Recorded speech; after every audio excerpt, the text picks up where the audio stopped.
Ella fue una millonaria temida en el mundo de las finanzas.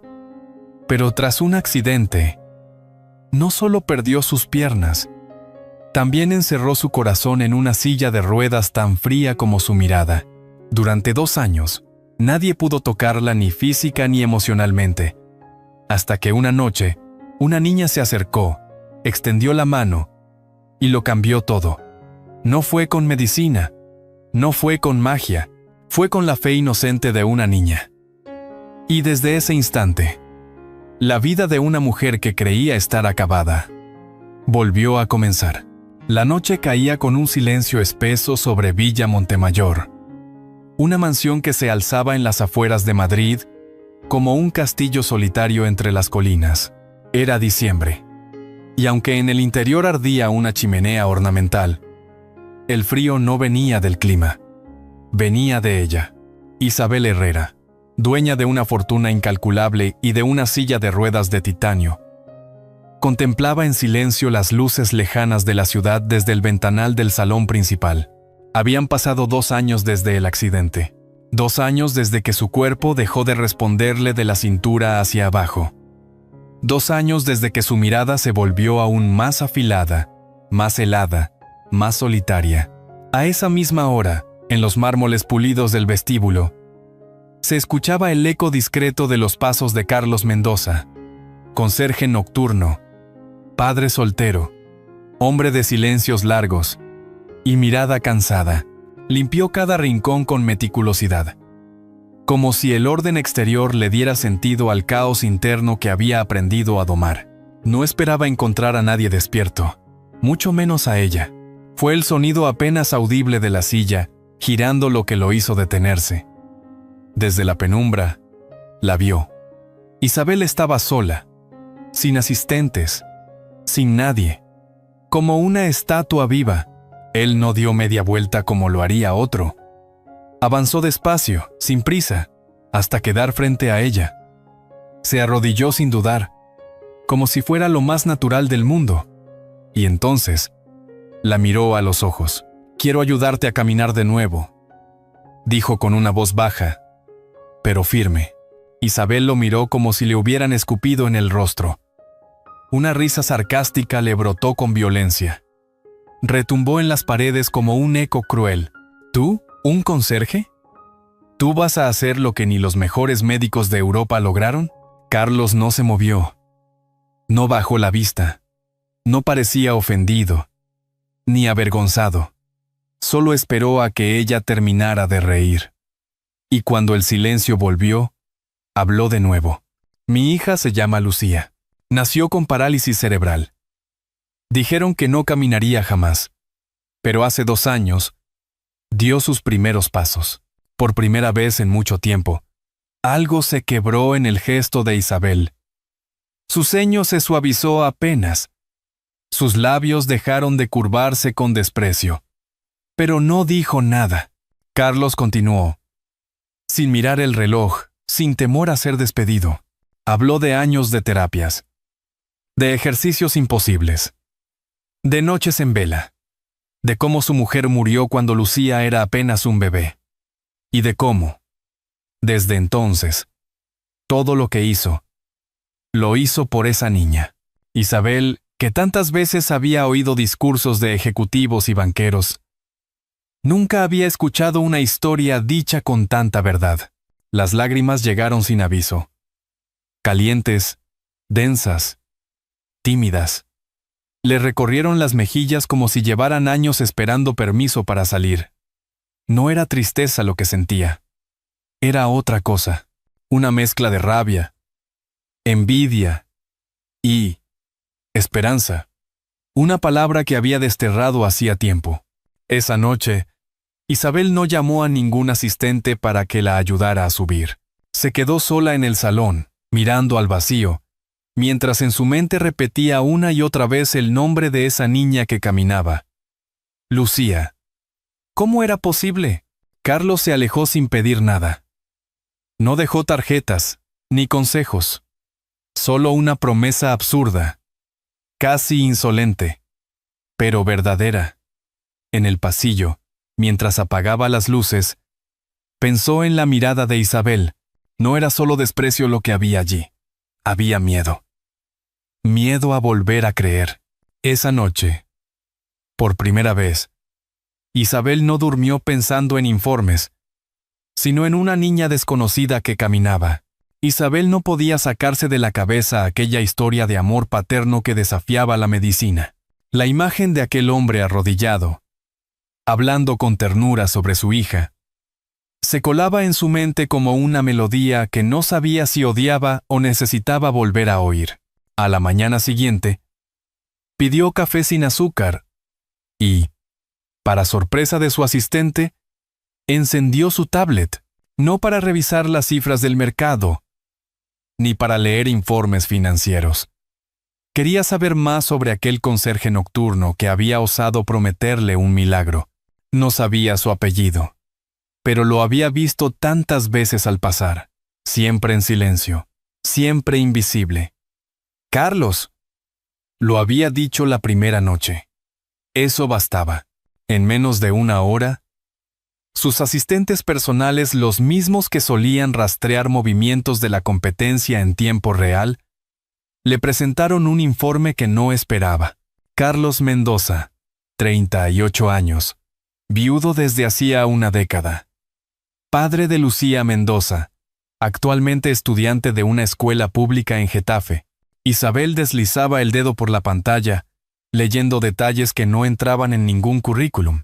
Había estudiado por las noches, hecho cursos en línea de neurorehabilitación, asistido a seminarios gratuitos, leído todo lo disponible sobre terapias físicas y cognitivas. No por trabajo, por amor. Cada nuevo documento, cada imagen de Lucía sonriendo con un andador, desarmaba un poco más su escudo. Era imposible no notar lo mucho que se parecían. Esa niña de ojos grandes, con la barbilla levantada, tenía la misma determinación que Isabel veía en el espejo, cuando aún creía que podía ganar todas las batallas. El informe incluía una breve nota de un periódico universitario. Lucía Mendoza. El caso clínico que desafió los pronósticos. Las palabras se le clavaron como agujas suaves. Cerró la tablet, se frotó los ojos con rabia y, sin pensarlo, llamó al timbre.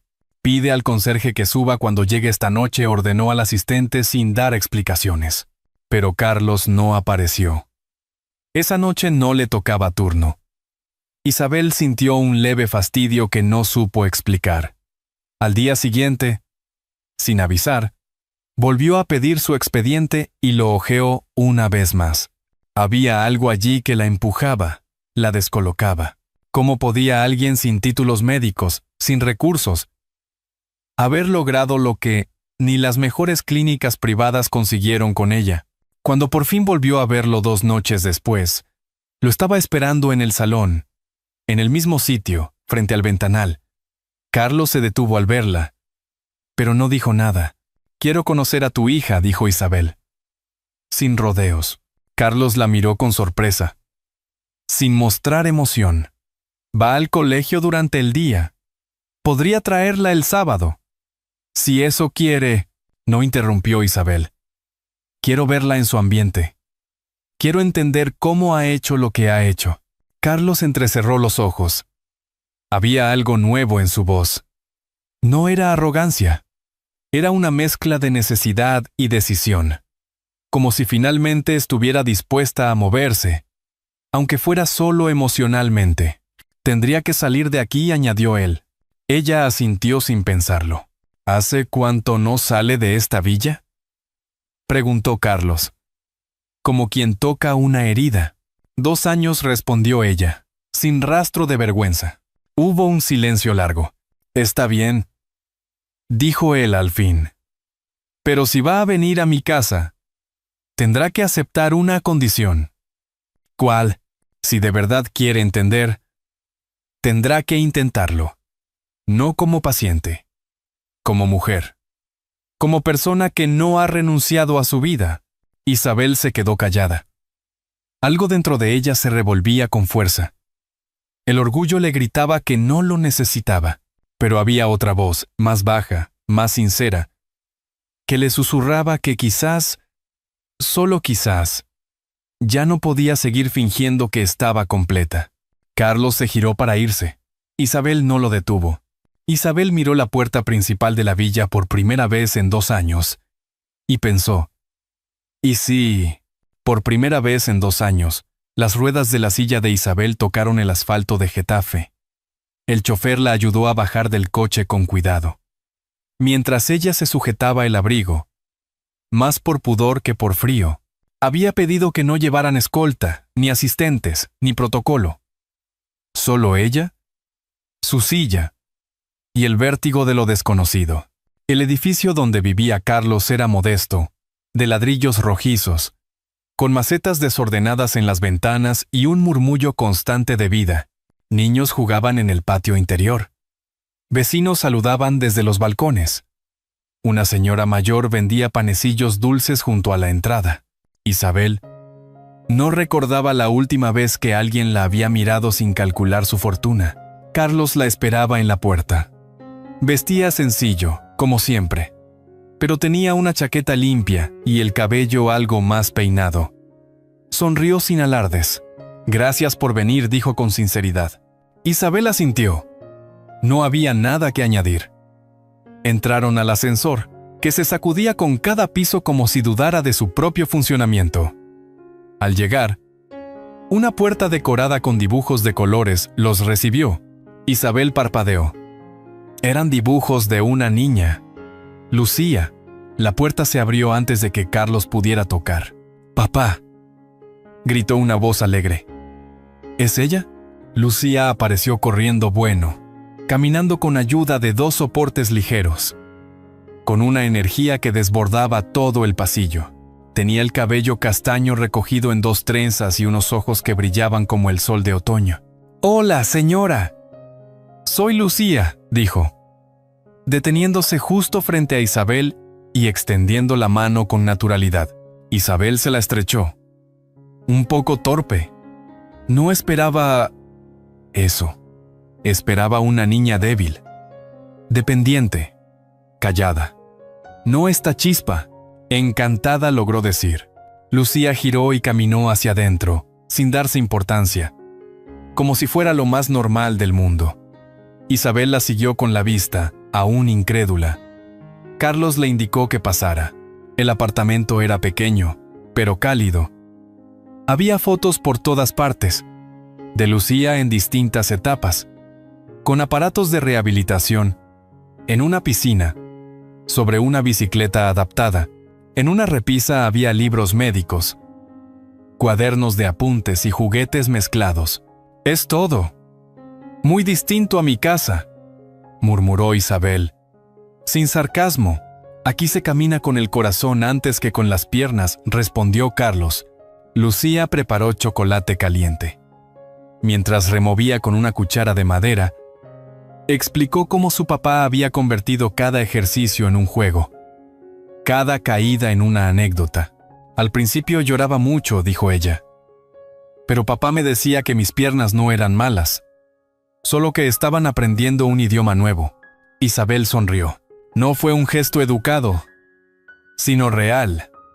Lucía la miró de reojo. «¿Quieres intentar?», preguntó la niña. «Solo un poquito». Carlos se levantó enseguida. Isabel dudó. Su silla parecía de pronto más pesada. Pero la mirada de Lucía era tan limpia, tan sin juicio. «Está bien», susurró. Carlos la ayudó a colocarse frente a un pasamanos portátil que había en la sala. Lucía se puso a un lado, marcando el ritmo.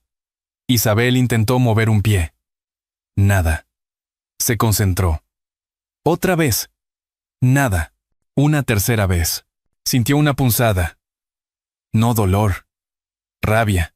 «No puedo», dijo, con voz quebrada.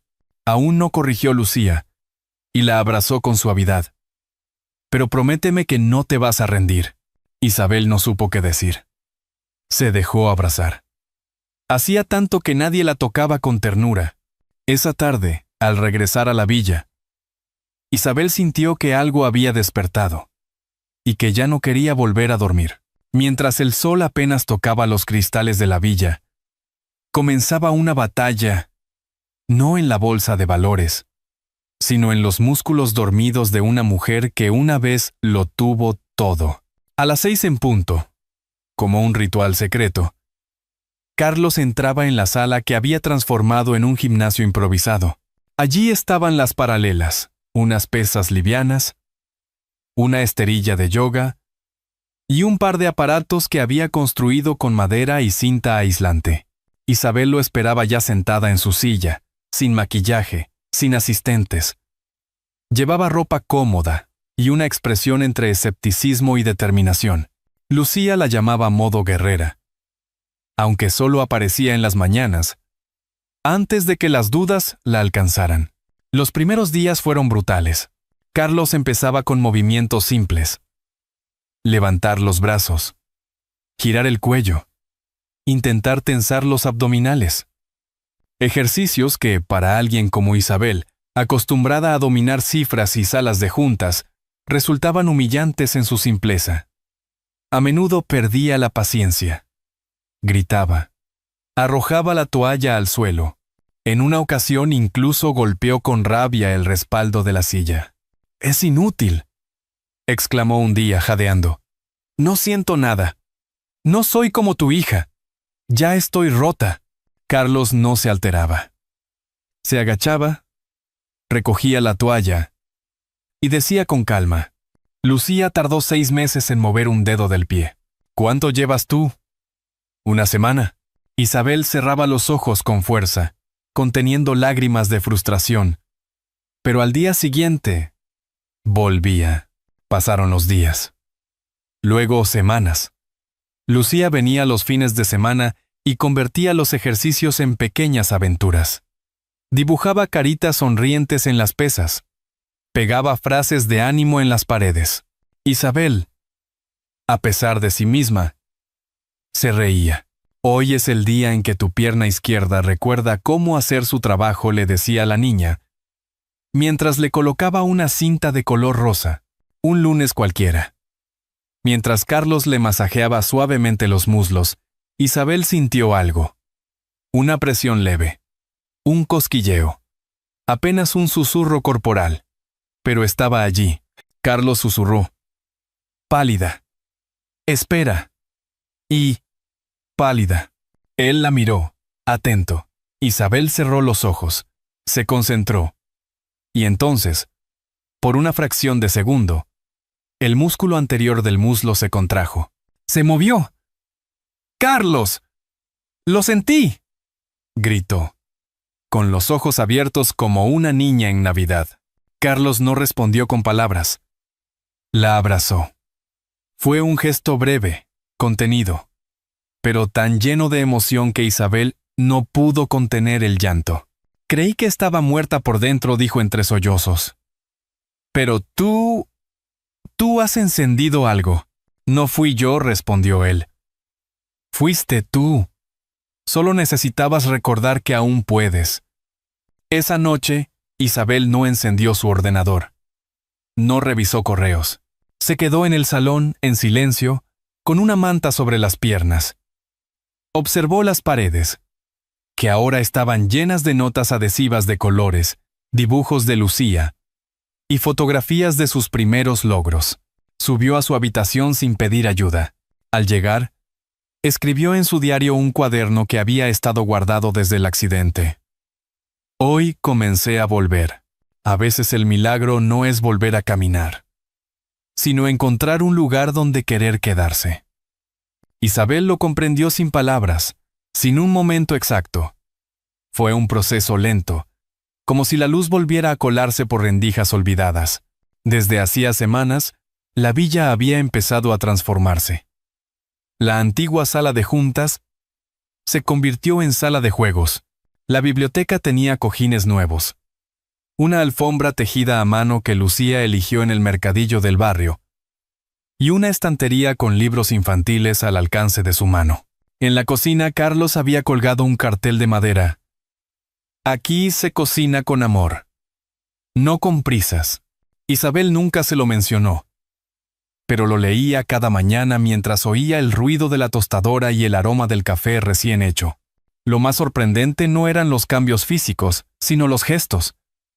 Isabel ya no se escondía en su ala privada. Se quedaba en la mesa después de cenar. Escuchaba música con Lucía. A veces, incluso discutía suavemente con Carlos sobre la mejor manera de preparar tortilla de patatas. Nunca ganaba. Y eso, en otro tiempo, la habría irritado. Ahora, solo la hacía sonreír.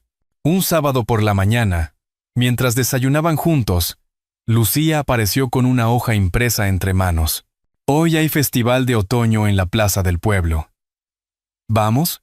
¿Festival? Isabel alzó una ceja. ¿Con multitudes? ¿Ruido? ¿Y niños pegajosos? Lucía se encogió de hombros. Hay churros, pintacaritas y un concurso de mascotas disfrazadas. Puede que te diviertas. Carlos rió bajo su taza. Yo iré si tú vas, dijo Isabel con un gesto teatral. Trato hecho, respondió Lucía. Y corrió a vestirse como si fueran a una gala. La plaza estaba llena. El aire olía a canela, hojas secas y castañas asadas. Isabel, en su silla, avanzaba lentamente entre los puestos. No era fácil para ella, pero tampoco insoportable. Lo más difícil no eran los baches del suelo, sino las miradas. Solo que esta vez, las miradas eran distintas. La gente saludaba a Carlos y Lucía con afecto. Un niño pequeño se acercó y le ofreció una pegatina de estrella. Ella la aceptó, aún sin saber por qué, y se la pegó en la manga. «¡Carlos!», gritó una señora desde un puesto de artesanía. «¡Qué gusto verte! ¿Y esta preciosa dama?», nuestra invitada especial, dijo él con un guiño. Isabel no recordaba la última vez que alguien la había presentado sin mencionarle su apellido o su cargo. Aquella tarde, comió churros con azúcar. Se dejó pintar una hoja dorada en la mejilla y compró una bufanda de lana color mostaza que Lucía eligió sin pedir permiso. «Te queda precioso». «Mamá nueva», le dijo la niña sin pensar, mientras se la ajustaba al cuello. Isabel no respondió. Se quedó en silencio. Carlos la miró, pero tampoco dijo nada. Era como si una palabra lanzada sin intención hubiese abierto una puerta que nadie se atrevía a tocar. Esa noche, en la cocina de la villa, cenaron los tres juntos. Había sopa de calabaza, pan recién horneado y una vela encendida en el centro de la mesa. No por lujo, sino por costumbre. Lucía hablaba sin parar del concurso de mascotas, de un perrito disfrazado de dragón y de un abuelo que bailaba flamenco con una gallina. «¿Sabes?», dijo de pronto, mirando a Isabel. «Cuando estoy contigo, no extraño tanto a mamá». El silencio que siguió fue denso y tierno a la vez. Carlos dejó la cuchara. Isabel no supo qué decir. Lucía, sin perder la sonrisa, añadió: «Me gustaría que fueras mi mamá, o algo parecido. Ya sé que no soy tu hija, pero me hace sentir cuidada, y me gusta eso». Isabel cerró los ojos por un momento. Apretó la bufanda mostaza entre los dedos. No era un acto simbólico. Era real. Era suave. Era un abrazo invisible. «Gracias», Lucía dijo finalmente. «Eso significa mucho para mí». La niña se levantó, fue hasta ella y la abrazó. Isabel, sin pensarlo, le acarició el cabello. Cuando Lucía se fue a dormir, Carlos preparó una infusión de tila. Se sentaron frente al ventanal, el mismo donde se conocieron. El jardín estaba tranquilo, apenas iluminado por una farola lejana. «No sé cuándo pasó», dijo él. «Pero ya eres parte de nosotras». Isabel no respondió. Solo bajó la mirada, con lágrimas cayendo silenciosamente sobre su sopa caliente. No volvió a caminar como antes, pero dio el paso más importante de su vida, hacia el amor. Había pasado casi un año desde aquella noche de diciembre en que Carlos se arrodilló frente a ella. Y ahora, frente al mismo ventanal donde todo comenzó, Isabel se observaba en el reflejo, no como la CEO invencible de antaño, ni como la mujer rota de después, sino como alguien nueva, completa, aún en su silla, pero viva. La villa estaba irreconocible. Las paredes lucían cálidas, adornadas con fotos de momentos compartidos. Lucía pintando huevos de Pascua, Carlos cocinando paella, Isabel riendo con una taza de chocolate caliente. Donde antes había mármol frío y silencio, ahora había alfombras tejidas, plantas en las esquinas, olor a pan casero. Ese día se celebraba algo especial. No una boda de gala, ni un evento de etiqueta. Solo una ceremonia pequeña, íntima, en la capilla del pueblo. Lucía había insistido en que llevaran flores silvestres y Carlos en que el menú incluyera churros. Isabel, por su parte, eligió un vestido blanco sencillo, de lino, con mangas largas. Se recogió el cabello con una peineta antigua que había pertenecido a su madre. El párroco, el mismo que bautizó a Lucía años atrás, los esperaba en el altar. Había pocos invitados. Algunos trabajadores de la villa, 2 vecinas de Getafe, una fisioterapeuta que se había convertido en amiga, y varios pacientes del nuevo programa de rehabilitación que Isabel había fundado. Lucía, vestida de azul claro, caminó entre los bancos con paso firme, llevando los anillos. Sus ojos brillaban. Carlos la recibió con una sonrisa que decía todo sin palabras. Durante los votos, Carlos tomó la mano de Isabel y la miró con ternura. Nunca prometí que caminarías, pero sí prometí que volverías a vivir. Isabel con voz serena respondió. Y lo cumpliste. Me ayudaste a caminar con el corazón. Lucía, que hasta ese momento había mantenido una compostura casi adulta, rompió en llanto. Corrió hacia ellos, los abrazó con fuerza y dijo en voz alta, «Ahora sí somos una familia de verdad». Nadie pudo contener las lágrimas. Incluso el párroco carraspeó 2 veces antes de continuar. Después de la ceremonia, en el jardín de la villa, compartieron risas, música, pan con tomate y copas de cava. Había farolillos colgando, una mesa de postres con dibujos hechos por Lucía, y un rincón de fotografías donde se veía el antes y el después de Isabel. Pero lo más emotivo no fue la fiesta. Fue lo que vino después, cuando todos se habían ido, y la casa quedó en silencio. Carlos e Isabel se quedaron en el mismo salón donde todo comenzó. Él se sentó junto a su silla, como la primera vez, pero ahora sin miedo, sin dudas, solo con amor. ¿Sabes cuál fue el verdadero milagro?, preguntó ella. Dímelo tú, respondió él, aunque ya lo sabía. Pensé que el accidente fue el final. Pero era solo el principio de lo que realmente importa. Carlos tomó su mano. No hacía falta decir nada más. Lucía, desde el jardín, gritó, «Mamá, papá, vengan». Y por primera vez, Isabel giró sus ruedas, sin miedo. Esa noche, mientras Lucía dormía profundamente en su nueva habitación, e Isabel y Carlos recogían los últimos vasos, hubo una paz silenciosa que lo llenaba todo. Isabel no había recuperado del todo el uso de sus piernas. Tal vez nunca lo haría, pero había aprendido a amar sin condiciones, a ser amada sin pretensiones, a encontrar alegría en las pequeñas victorias cotidianas. Herrera Holdings seguía funcionando, pero con otra mirada. Isabel había creado un fondo de apoyo para empleados con discapacidad, becas para familias monoparentales, y una alianza con hospitales públicos para compartir tratamientos. Ya no era solo una mujer rica, era una mujer útil, con propósito. Cada noche, cuando regresaba a casa, no la esperaban informes financieros. La esperaban la risa de Lucía en la cocina, el olor a sopa que Carlos preparaba, y una mesa donde siempre había un lugar para ella.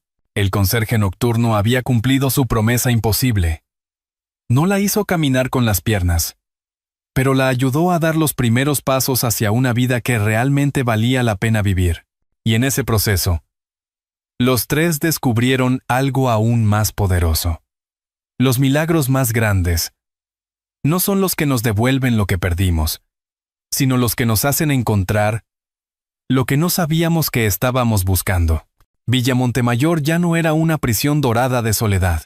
Se había convertido en un hogar donde cada día se celebraba el milagro del amor que supera toda barrera, toda limitación, todo miedo. A veces, los momentos más significativos no se celebran con fuegos artificiales, sino en el silencio de una cocina compartida, en una mirada cómplice o en una bufanda mostaza tejida con cariño. Isabel, Carlos y Lucía no necesitaban apellidos compartidos para convertirse en familia. Solo hicieron falta paciencia, ternura y el valor de volver a creer. ¿Y tú? Si esta historia te ha parecido conmovedora, escribe un 1 en los comentarios. Si no fue así, o tienes sugerencias para mejorar, escribe un 0. Nos encantaría saber cómo la has vivido tú. Esta historia nos recuerda que la vida siempre ofrece segundas oportunidades. Pero no siempre vienen envueltas en papel brillante. A veces llegan en forma de una niña insistente, un conserje silencioso o una mujer que, aún sin sentir sus piernas, aprendió a caminar con el corazón. Porque el amor no cura todas las heridas, pero sí les da sentido. Y el hogar no siempre es donde nacemos, sino donde somos aceptados sin condiciones. Como una lámpara encendida en la ventana en medio de la niebla, un gesto pequeño puede guiarnos a través de las noches más oscuras. A veces, basta con que alguien crea en nosotros para que volvamos a levantarnos. Tómate un momento para reflexionar. ¿Hay alguien en tu vida a quien puedas tenderle la mano, aunque sea solo con una palabra? Si esta historia ha tocado tu corazón, compártela con alguien que lo necesite. Quizás, sin saberlo, seas tú quien encienda esa lámpara para alguien más.